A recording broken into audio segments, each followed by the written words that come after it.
What does Austrian sparkling wine taste like? The answer, it depends on the grapes and the winery. Today we have 3 award-winning Austrian sparkling wines with 3 different grapes. Brilliant, okay, well done. Well, Austrian wine as a whole has a kind of a history. Yeah, so today for me it's really, really good. Not enough people know about it. But I mean, even looking at past books here, I've got Hugh Johnson's Wine, a classic guide to the world of wine, even under the white wine section, talking about Austria. And this book, revised in 1974, for a good generation or 2 back now. Austria has traditionally been a land of vineyards, fragmented among thousands of small growers. None big enough to enter the market with consistently good wine, though many capable on occasion of producing first-class wine on a domestic scale. To this extent, the traditional picture of Austrian wine as a tavern drink is accurate. Still, most of the best vineyards supply light, fruity, hurriedly made wines of almost miraculous characteristics, straight from the barrel. But once in the bottle, if anyone was so rash, a dreadful disappointment. Now, I find that a touch harsh, but who am I to tell a master of the wine industry any different than their own experiences, especially going back all those years. But sparkling wine as a whole globally has really exploded, especially in the last, say, 10 years. Sales into the UK have grown. Look at the success of Prosecco. Now, with Austria, a much smaller kind of country, producing very good quality sparkling wines, it is still fighting that battle of trying to regain a reputation and make an entrenchment with it against its neighbouring, say, Germany or even Slovenia, and most certainly Italy, France, etc. But for me, the wines are good, they're fresh, they're fruity, of a style that I do admire within the sparkling wine world. So, Oliver, you've picked 3 from the rack, I see. Yes, we got a bottle from Steininger, Szigeti and Jordan. So Jordan, okay, and Szigeti and Steininger. So what I think the best way for us to attack this, for me, would be to actually taste them. So here we've got the method traditional, so the kind of, as what people would know from the Champagne region, the Champagne Noir method, but it's the style of wine that, say, you would make Trento, Franciacorta, English sparkling wine, Cava, etc. The longer method of double fermentation. This is the Riesling Brut Reserve. So we're going to give this a go. 2016 on the back here. Well, Weingut Jordan goes back to 1858, and the winery is currently run by Simone Jordan and her husband since 2010. Okay, so 2000, relatively young in the wine sector, but obviously a long traditional history behind the winery itself. So Riesling, many people will know the word Riesling to be familiar, would have tasted some in the past, and we're going to give the Jordan here a go. I do like a good Riesling myself, and let's see how this performs. It's a lovely kind of, there's a very intense yellow colouring with a very faint hint for me of green as well. Yes, it does have that. So really good on the nose, what you would expect from a Riesling.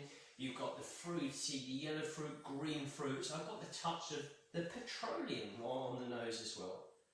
Yeah, I'm getting the petroleum and also some herbal notes, some green. Herbal notes, maybe even freshly cut grass. It's got a green character to the wine. So you just feel like you're in a garden. You just cut the grass type of thing. You cut a couple of the nettles in there as well. And you're taking a sit back just to admire your work. This is what the aromas is telling me. Really good start. Flavours.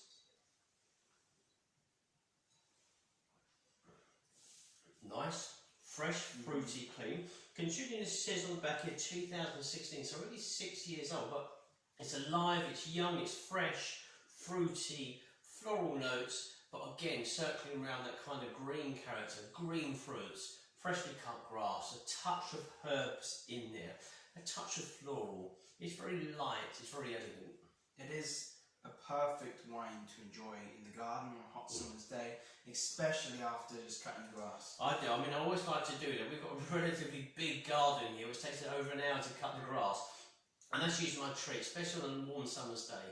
I usually get a bottle of either Riesling or the Grüner Veltliner, sit back, because it just reminds me of the work that I've just been doing for an hour. That's my kind of treat. Very good start. What did that win again, Oliver? Sorry, do you... That won a silver medal in the herbal gardens category. Ah, well there we go. So that's where the herbs come into play. Perfect category for it. Yeah, definitely perfect category. We're going to go for another big winery here, the Szigeti, very popular brand. They do quite a few different styles of sparkling wine. And Yes. you'll notice the top there, they've got the kind of the Austrian flag on there, the red, white and the red. Sorry, Oliver. This is... I'll leave the medal till afterwards. Okay, I don't know actually. Category. I can't remember them all, so good if you do. But Szigeti is located in Gols, G-O-L-S. Goals, yeah, I'd say about that, goals. Peter and his cellar master spent a lot of time capturing the wide variety of characters that their grapes produce, and also they have a range which has a knight on the bottle, and that is the Knight of Goals.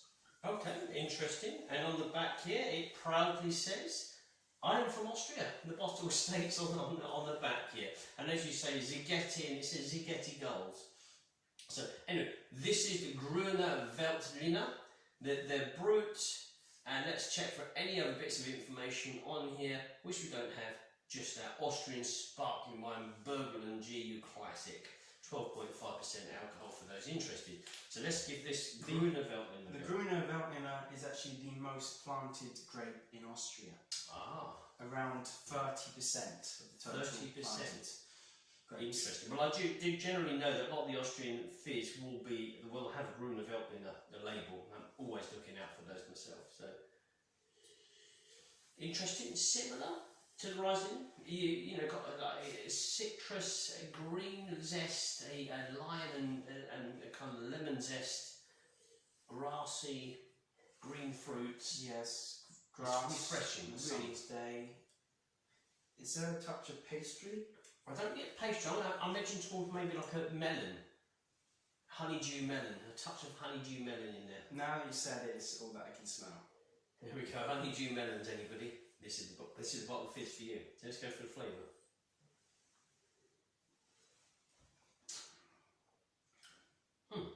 Interesting. Yeah, it's a touch. It's a tone down from the aroma. The aroma, your expectations are going to be highly fruity style wine. This is a touch more floral, a bit softer. Touch of mineral. There is a green fruit character. I'm still getting that melon as well. You get the melon. I don't get real zestiness with this. It's more of a silky kind of style one, even oily kind of character, but still very good with fruits. But they're toned down. It's subtle. It's a relaxing drink, as opposed to the first one, which is a touch more of a zesty and acidic style.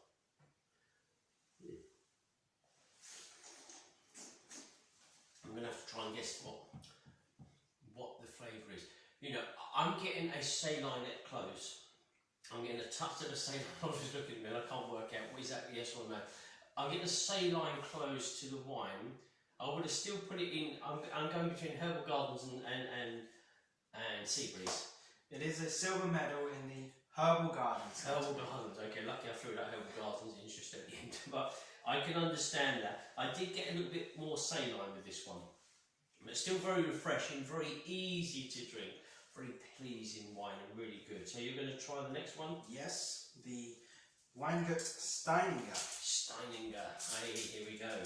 So this is the Muscatella Sect sparkling wine. That's literally the word for sparkling wine in Germany and Austria, as Spumante is in Italy, etc., etc. So this is 2019. This one is also a silver medal, but it is in a different category. Okay, don't say any more, we'll give it a guess. Certainly sweeter, an abundance of fruit, green fruit flavours coming through. Sweet lime zest, grapes, green gauge, gooseberry jam. Yeah. It's really good. Plenty of foliage, a touch of white blossom in there, white floral notes. This is good. And I must say I'm a big fan of Steininger. The Grüne Veltliner from Steininger is always top tops. The whole range is quite good. There's usually three that we have. It's the Muscatella, the Grüne Veltliner, and I believe it's the Riesling. So again, these wineries do produce a wide selection of sparkling wine. So if you want to explore sparkling wines from Austria, any of these three wineries is a good place to initiate your kind of search. The nose is really good. It's very welcoming. It's saying, please, I want you to enjoy the flavours that the winemaker has produced for you. And I'm going to do the taste now. Yes.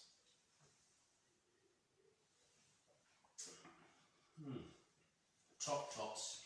A little bit of sweetness there, not overly sweet. Doesn't feel it's unnatural sugar, it feels very natural. Green fruits, plenty of nettles, plenty of freshly cut grass. Grapes, blossom, different floral blossom, pear tree, apple tree blossom. Foliage, as I say, maybe a subtle touch of herbs in there, but it's really the nettles coming through, the green grass and the nettles coming through. But it has a sweetness, but it doesn't feel like an overload. So it could go with certain kind of dessert dishes, maybe a fresh fruit kind of dessert, nothing too overly sweet, because it's just going to literally chuck out the character and flavours of the wine if you did. What about guessing? Have you got anything to add with the flavours yourself? I think you keep covering the flavour with your tasting notes, which makes it hard for me to add anything extra. But the category, would you have any idea on the category? I would have to say herbal gardens for me, because it has that sweet fruits. It does. Yeah. Each of gold these. medal herbal gardens. This is Silver Spring Fling. Okay, well there we go. What do I know? What do I know? Spring Fling. I can see that first few cuts of the grass. You know, it's like with the grass, it remains kind of asleep, and all of a sudden, first few weeks in spring, bang, it's alive, and you have to cut it every 2-3 weeks. So yes, maybe when the blossom's coming out on the tree, you just planting a few of your veg in the patch there at the end of the garden, just cut the grass, and you're sitting back and experiencing the aromas and the flavours of this style of wine. Yes, I can understand that. Yeah, fine.